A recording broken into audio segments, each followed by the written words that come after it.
आप सभी को जय मसीह की। द बाइबल पोर्शन में आपका स्वागत है। हमारा आज का वचन है लेविया व्यवस्था की पुस्तक 20वां अध्याय। फिर यहोवा ने मूसा से कहा, इस्राएलियों से कह कि इस्राएलियों में से या इस्राएलियों के बीच रहने वाले परदेशियों में से कोई क्यों न हो जो अपनी कोई संतान मोलेक को बलिदान करे, वह निश्चय मार डाला जाए और जनता उस पर पथराव करे। मैं भी उस मनुष्य के विरुद्ध होकर उसको उसके लोगों में से इस कारण नष्ट करूंगा कि उसने अपनी संतान मोलेक को देकर मेरे पवित्र स्थान को अशुद्ध किया और मेरे पवित्र नाम को अपवित्र ठहराया। और यदि कोई अपनी संतान मोलेक को बलिदान करे और जनता उसके विषय में आनाकानी करे और उसको मार न डाले, तब तो मैं स्वयं उस मनुष्य और उसके घराने के विरुद्ध होकर उसको और जितने उसके पीछे होकर मोलेक के साथ व्यभिचार करे, उन सबों को भी उनके लोगों के बीच में से नष्ट करूंगा। फिर जो प्राणी ओझाओं या भूत साधने वालों की ओर फिरके और उनके पीछे होकर व्यभिचारी बने, तो मैं उस प्राणी के विरुद्ध होकर उसको उसके लोगों के बीच में से नष्ट कर दूंगा। इसलिए तुम अपने आप को पवित्र करो और पवित्र बने रहो, क्योंकि मैं तुम्हारा परमेश्वर यहोवा हूँ। और तुम मेरी विधियों को मानना और उनका पालन भी करना, क्योंकि मैं तुम्हारा पवित्र करने वाला यहोवा हूँ। कोई क्यों न हो जो अपने पिता या माता को शाप दे, वह निश्चय मार डाला जाए। उसने अपने पिता या माता को शाप दिया है, इस कारण उसका खून उसी के सिर पर पड़ेगा। फिर यदि कोई पराई स्त्री के साथ व्यभिचार करे, तो जिसने किसी दूसरे की स्त्री के साथ व्यभिचार किया हो, तो वह व्यभिचारी और वह व्यभिचारिणी दोनों निश्चय मार डाले जाएं। यदि कोई अपनी सौतेली माँ के साथ सोए, वह अपने पिता ही का तन उघाड़ने वाला ठहरेगा। इसलिए वे दोनों निश्चय मार डाले जाएं, उनका खून उन्हीं के सिर पर पड़ेगा। यदि कोई अपनी पतोहू के साथ सोए, तो वे दोनों निश्चय मार डाले जाएं, क्योंकि वे उल्टा काम करने वाले ठहरेंगे और उनका खून उन्हीं के सिर पर पड़ेगा। यदि कोई जिस रीति स्त्री से उसी रीति पुरुष से प्रसंग करे, तो वे दोनों घिनौना काम करने वाले ठहरेंगे। इस कारण वे निश्चय मार डाले जाएं, उनका खून उन्हीं के सिर पर पड़ेगा। यदि कोई अपनी पत्नी और अपनी सास दोनों को रखे, तो यह महापाप है।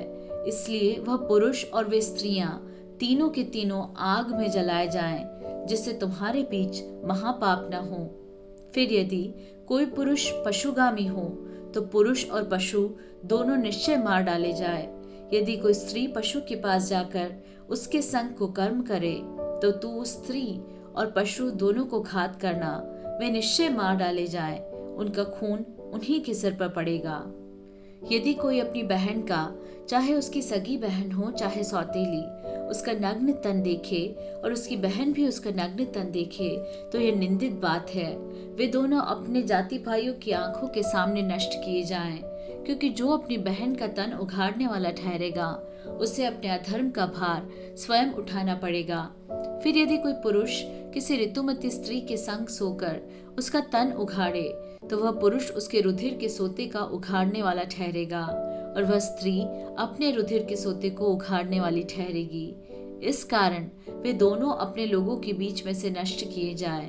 अपनी मौसी या फूफी का तन न उघाड़ना, क्योंकि जो उसे उघाड़े वह अपनी निकट कुटुंबिनी को नंगा करता है।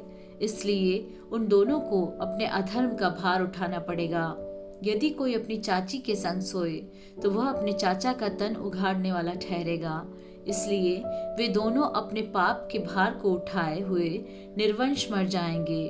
यदि कोई अपनी भौजी या भयाहू को अपनी पत्नी बनाए, तो इसे घिनौना काम जानना, और वह अपने भाई का तन उघाड़ने वाला ठहरेगा। इस कारण वे दोनों निर्वंश रहेंगे। तुम मेरी सब विधियों और मेरे सब नियमों को समझ के साथ मानना, जिससे यह न हो कि जिस देश में मैं तुम्हें लिए जा रहा हूँ वह तुमको उगल दे, और जिस जाति के लोगों को मैं तुम्हारे आगे से निकालता हूँ उनकी रीति रस्म पर न चलना, क्योंकि उन लोगों ने जो ये सब को कर्म किए हैं, इसी कारण मुझे उनसे घृणा हो गई है। पर मैं तुम लोगों से कहता हूँ कि तुम तो उनकी भूमि के अधिकारी होगे, और मैं इस देश को, जिसमें दूध और मधु की धाराएं बहती हैं, तुम्हारे अधिकार में कर दूंगा। मैं तुम्हारा परमेश्वर यहोवा हूँ, जिसने तुमको अन्य देशों के लोगों से अलग किया है। इस कारण तुम शुद्ध और अशुद्ध पशुओं में और शुद्ध और अशुद्ध पक्षियों में भेद करना, और कोई पशु या पक्षी या किसी प्रकार का भूमि पर रेंगने वाला जीव जंतु क्यों न हो, जिसको मैंने तुम्हारे लिए अशुद्ध ठहराकर वर्जित किया है, उससे अपने आप को अशुद्ध न करना। तुम मेरे लिए पवित्र बने रहना, क्योंकि मैं यहोवा स्वयं पवित्र हूँ। और मैंने तुमको और देशों के लोगों से इसीलिए अलग किया है कि तुम निरंतर मेरे ही बने रहो। यदि कोई पुरुष या स्त्री ओझाई अथवा भूत की साधना करे तो वह निश्चय मार डाला जाए, ऐसों पर पथराव किया जाए, उनका खून उन्हीं के सिर पर पड़ेगा।